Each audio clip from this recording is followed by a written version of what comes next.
देश की दो महत्वपूर्ण स्टेट्स में इलेक्शन जारी है, महाराष्ट्र में और झारखंड में।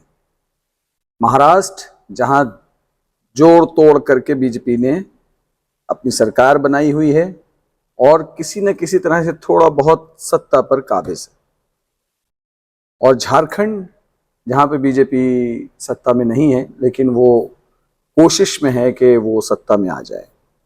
और इसके लिए वो क्या कर रही है, अपना वही पुराना स्टाइल, एक से एक भड़काऊ भाषण, एक से एक हेट स्पीच, एक से एक खराब नारे, समाज को तोड़ने वाले नारे।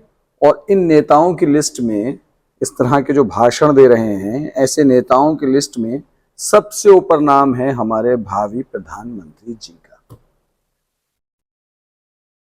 56 इंच के ये इस चुनावी जीवी को वैसे तो 8 नवंबर को अपने डीमोनेटाइजेशन वाली जो उनकी जो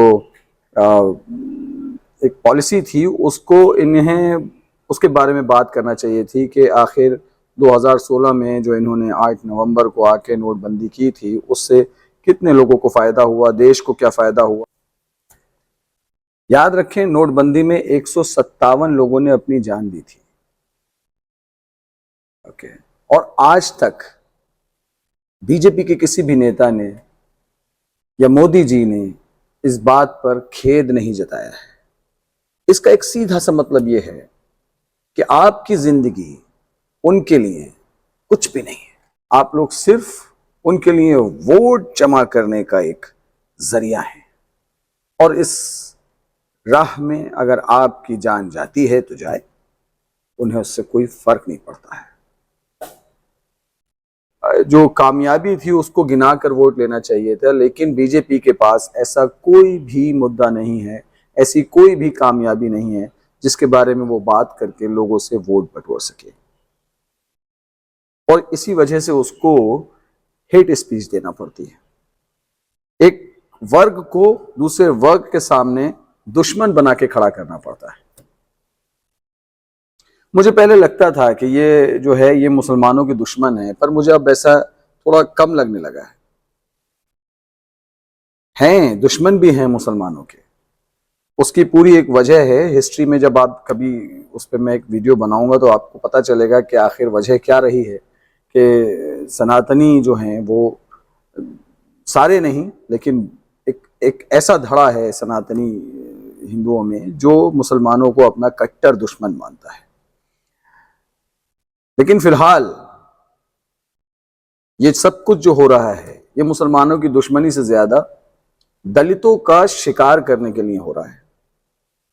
पुरानी फिल्मों में अगर आपने देखा होगा तो जब किसी शेर का शिकार करना होता था तो एक शिकारी को बुलाया जाता था, और वो शिकारी क्या करता था, वो शेर का शिकार करने के लिए एक मेमने को, एक छोटे जानवर को किसी जगह पर बांध देता था और फिर शेर के आने का इंतजार करता था, और फिर जैसे ही शेर आता था उसको पकड़ लिया जाता था। आजकल कहीं भी इलेक्शन हो, बस इसी पॉलिसी पर काम होता है।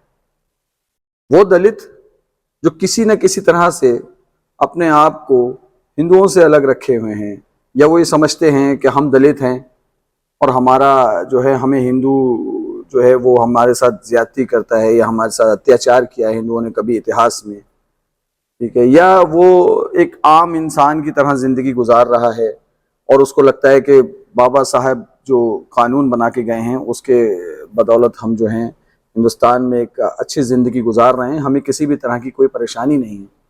उन लोगों को ये एहसास दिलाया जाता है कि नहीं, तुम्हारे एक दुश्मन है इस समाज के अंदर जो कि तुम्हें नुकसान पहुंचाना चाहता है, जो तुम्हारी जमीन को हथियाना चाहता है, जो तुम्हारी बहू बेटियों पर नजर रखता है, जो तुम्हारी जायदाद पर नजर रखता है, जो तुम्हारे इलाकों पर कब्जा करना चाहता है। ये वो हवा है जो अगर हमें तुमने वोट नहीं दिया तो ये तुम्हारे ऊपर हावी हो जाएगा, तुम्हें नुकसान पहुंचाएगा, तुम्हें खत्म कर देगा। ओके।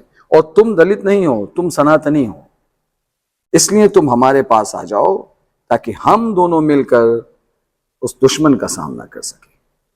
दुश्मन के नाम पर कौन? मुसलमान। और तो कोई चारा ही नहीं है। दलितों को और किससे डराएंगे? ओके। लेकिन आप याद रखें, ये वीडियो मैं ख़ास तौर से अपने दलित समाज के लिए बना रहा हूँ, अपने दलित भाइयों के लिए बना रहा हूँ। याद रखिए कि ये जो ब्राह्मणवाद है, हिस्ट्री में इससे ज्यादा अत्याचार किसी ने दलितों पर नहीं किया है।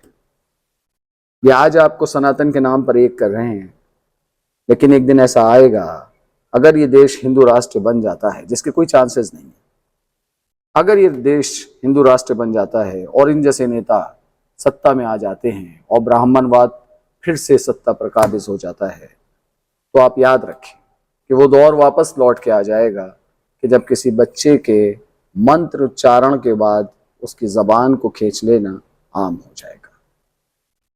वक्त है, संभल जाइए, सही को चुनिए और अपने जहन को थोड़ा सा बेदार कीजिए, यानी जगाइए।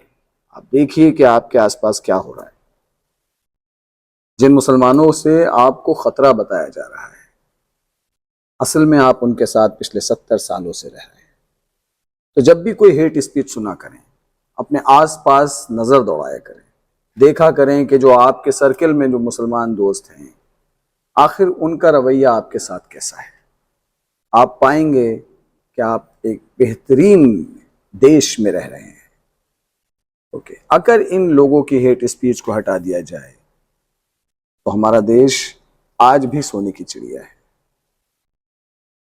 ये हमको बिजी रखते हैं, अपने निजी स्वार्थों के चलते ये इस तरह के मुद्दे पैदा करते हैं जिसमें हम लोग अपनी तरक्की को, अपनी जनरेशन को आगे बढ़ाने के बारे में सोचने के बजाय हम ये कोशिश करते, हम आपस में लड़ने में लगे रहते हैं, हम हिंदू मुस्लिम में लगे रहते हैं। हमारा बच्चा मारा जाएगा, लेकिन इनके बच्चे विदेशों में पढ़ेंगे, बीसीसीआई के चेयरमैन बन जाएंगे। इसलिए अपने अक्ल का इस्तेमाल करें। वोट करते टाइम ऐसे इंसान को वोट करें जो वाकई जनता के बुनियादी मुद्दों पर काम करे। बीजेपी के किसी भी नेता के पास बुनियादी मुद्दे पर बात करने के लिए कुछ भी नहीं है। एक बात याद रखें, सावधानी हटी तो दुर्घटना घटी। जय हिंद।